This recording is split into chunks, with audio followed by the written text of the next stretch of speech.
from this to this in just one single process. And no, I didn't fill the hair. If you're a hairstylist that feels overwhelmed when it comes to tint backs, or you colour your hair at home and would like to go a little bit deeper, keep on watching because this is the video for you. Hello and welcome to the world of Craig. Yes, that's me, I'm Craig, and this is my channel where we get into all things hair and sometimes a little bit of beauty. No, it's not clickbait as the sun goes in outside. It's not clickbait. I did take the gorgeous Erica's hair deeper from this, yes, this, to this, like a partial highlight in just one single process. Now, there does seem to be some kind of mystique when it comes to what a lot of people call tint backs. You might call them colour corrections. I don't use the term colour correction because it seems a bit negative, like what was there previously wasn't right, so it needs to be corrected, if that makes sense. But there is a lot of mystique around tint backs when it comes to the hairdressing industry, when it comes to social media. But this kind of result on a partially highlighted head of hair can be done in one single process. Regardless of the brand that you use, you just need to know how to formulate accordingly. So that's exactly what we're going to get into in this video. Let's without further ado, let's have a very short intro. Let's get into it. Now, very briefly, before we get into the hows and the whys, there is a slight caveat to this. Having said that, there is a caveat. I don't really ever fill any hair. I don't think you need to anymore with modern hair colour. You might disagree, but I really don't think that you need to fill hair in order to get good results. And if you don't know what filling the hair means, it means adding back the different tones that you have taken out by lightening the hair, bleaching it or using a high lift colour. Some hair professionals or educators do still teach that, and that you add gold, orange and red, and then you put something over the top of the hair. There are lots of different ways to fill the hair, but I am talking about a single process tint back. Now, the caveat to this is that on very, very, very light paper white, level 11, hair that's really off the chart, super blonde, super porous, very long, perhaps has some damage, then this might not be the right process for that sort of hair. If I'm honest, going deeper and darker on that sort of hair is tricky however you do it. So that's the first caveat. Second caveat to this is, well, I'll tell you what, let me tell you that in this clip. Yes, these clips can get very long, and I don't do jump cut edits because I don't enjoy watching them. So we're on to a new clip. Hello, just to mention as well, Erica's back with us. Lovely Erica is from a razor cut haircut video that's here on my channel, which I will link below in the description. I absolutely love razor cutting. Not many people saw that video, which is a shame. I think I might re-edit it into something else, getting excited about sharing all this information with you so that more people see it. But there is a razor cut of Erica's hair. Now, the second exception, and this is an important one, and it's the reason that made me think about this video really, is if you are a very light blonde, for example, or even if you are a partial highlight, or you have clients that want to go back to being deeper and darker, more near their natural colour, it's always going to have warmth to it. It's always going to have warmth to it. It's a tale as old as time, and I feel that there should be Disney music playing in the background, but no one wants to get demonetized. No one wants to get a copyright strike. Often I will get comments or DMs where people say, I want to go back to my natural colour and I want it to be a very flat, medium brown. Well, that's not going to work. It doesn't even work if the whole thing of filling the hair, of pre-pigging the hair. We also call it pre-pigging, pre-pigmenting. That's an abbreviation.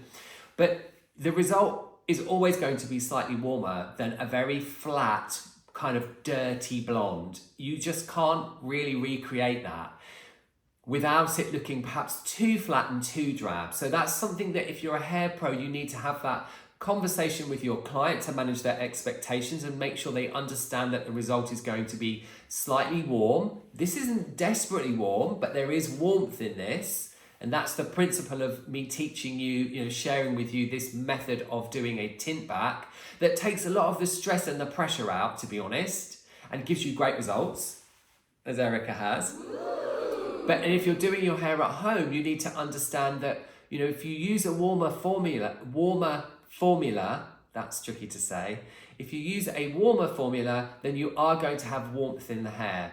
But I think that people, hairdressers, hair professionals and consumers think that they can just go back to being like a kind of dirty, what some people might call mousy, I don't like to use that term either, eek, blonde.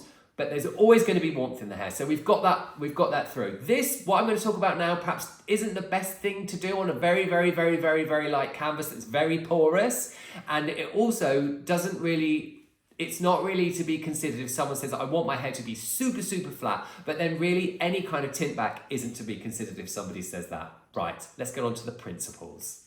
Now, we're at the educational part of the video. Well, it's all educational, isn't it? But we're at the crux of the video. I'm going to pop some video on the screen here, some clips of Erica's hair before she had her razor cut, okay? So you can see the colour when it was fresh.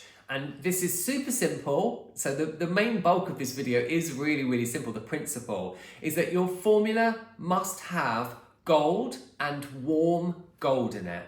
And this is regardless of any brand. Okay, I use Shady Q Gloss, and I'm going to put this formula on the screen now, and we'll leave it there for a second.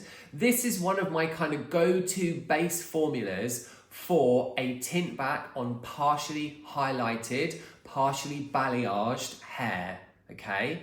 And it works every single time. There are other principles that we'll get to in a second to make things work really well and to give you good results and to give the colour longevity. But the really simple thing is, as long as your formula is a mixture of a neutral, so something that sits in the center of the color wheel or is slightly cool. So in this instance, it was an NB, which is Shady Q Gloss. But if you were using Color Touch, it would be a 0. If you were using something else, well, I'm trying to think off the top of my head. If you were using Pravana, it would be an N.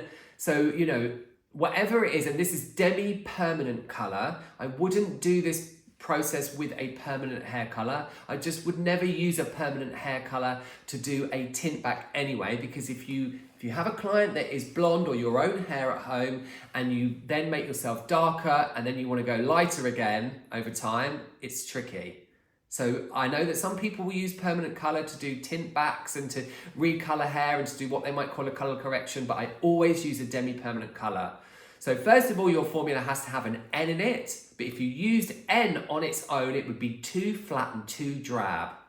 And you might want flat drab hair, or your client might want that, but really it's not the way to get the reflect from the hair and to make it look, in my opinion, natural and to get you a good result that lasts. Then you want some warm gold in the hair. So a warm gold can be, you know, it might be for example, it might be a stroke 3 in a different line if they use a numbering system instead of if they use a numbering system instead of a lettering system. Lots of information to get across in these videos. So it might be a stroke 3, or it might be a stroke 4-3, you know, but you want to just have a little bit of that warm gold, and then you have gold in your formula. And it's that combination that gives you this kind of result. You know, you're adding what the hair has taken away. You're not adding what you've taken away from the hair, sorry. You're not adding red. You're not adding, you know, putting gold on, doing a dance, turning around, touching the floor, taking that off, then putting orange on, taking that off, doing another little dance, going in the break room for 5 minutes, taking it off, then putting red on, then rinsing all that off, then putting something else on. You don't need to do that. Modern products are so amazing, especially demi-permanent colour and the way it lays down colour. There's a whole playlist here on my channel that's all about hair colour theory, that it goes into all the details of all of that stuff, because this video would be far too long if we did all of that in this video too. So really the principles of this is if your formula has a neutral, a warm gold and a gold, obviously the mixes of those will be different on whose hair it is you're working on. I can't give you specific formulas for every single option in one video because again it would be too long and we haven't got the time. So it's hard enough keeping people's attention as it is with all the zooming in and out. So it really is that simple. A couple of other points. Now, regardless of the brand you are using, if you want to get the product to work most effectively and you want to get your result to last long for yourself or for your client, then you need to follow manufacturer's guidelines. I always sound very serious, like a newsreader or somebody very efficient when I say that, but you really do. Using a formula like the one that I have given you, regardless of brand, and applying it off of the way that the guidelines suggest could mean that you don't get a great result. It might be patchy, it might not last, all of those things. So always follow manufacturer's guidelines when you're doing something like this to get the best result, okay? Secondly, you want to apply plenty of product. Really saturate the hair with whatever it is you're using, and that does apply to any color line, okay? Some color lines will say to be applied to damp hair, some will say dry hair, some will say 20 minutes, some will say 10. But whatever it is you're doing, always apply lots of it, because there's nothing more frustrating than taking off and having a patch of hair that hasn't had enough saturation. So make sure you use plenty of product. Two very simple points, but they really do make a difference when you're changing hair color. Right, there's one other very important thing we need to talk about. Now, this is a question that comes up in my in-person classes that I have taught recently, because I have used Erica's hair as an example. And the question that comes up, and I do get DMs about it and comments as well here on the channel, that's the one, is that how long does this last? Well, it won't last because you haven't pre-picked it. It's not going to last my client long enough. You know, the result's not going to look deep enough. Well, it does look deep enough. I would also just add as well that, you know, you will notice from previously in the video that this formula was quite deep. I'll put the formula on the screen again now, but the formula was quite deep, and that's because this is quite a translucent product. So if you're using something that's more opaque, like Color Touch, or like anything Kenra or Gaitang or Pravana is, in my opinion, is a bit more opaque, perhaps a cream-based product, then you might not need to formulate as dark. But I did drop down a few levels from what I wanted the result to be in order to get this result. But how long does it last? How long is a piece of string? Everyone's hair is different. If someone's hair is very, very porous, then it's not going to last as long. If somebody's hair is not porous, then it might last a very long time. If you use a product that's more translucent, you take that product off and it's not deep enough, then you simply do it again and you overlay the same formula over the top in order to get that result. I only did this once, so you know this was only applied once to lovely Erica's hair, but again, that's a question that I can't really ever really answer for anybody, because everybody's head of hair is different. All I can say is if you do use this formulation, you know, this way to formulate tint backs or color corrections, whatever it is you call them, then you are going to get, on partial lightening, you're going to get really great results that your clients or you really enjoy. So hopefully that has demystified the tint back for you. You don't need to overthink it. It doesn't need to be overcomplicated when you're working on partially lightened hair that's in good condition or relatively good condition. Then it really is that simple. Use a neutral, a natural, a warm gold and a gold mix, and you will get a really gorgeous result. Simple, straightforward. Do you have a tint back or a hair color question? Well, remember that you can leave me your comments and I will always reply to you. There is a ton of hair color theory here on my channel and it's all free. Great hair from me to you for free. It's simple. Why can't everyone have great hair, whether they're a consumer or a hair professional and they're doing other people's hair? That's what this channel, that's what I and this channel are all about. I have an Instagram, which is on screen now, which is Craig's World of Hair, not the World of Craig. And if you've enjoyed this video and found it helpful, you know exactly what to do. A huge thank you for watching this. You all take lots of care and I'll see you all in the next one.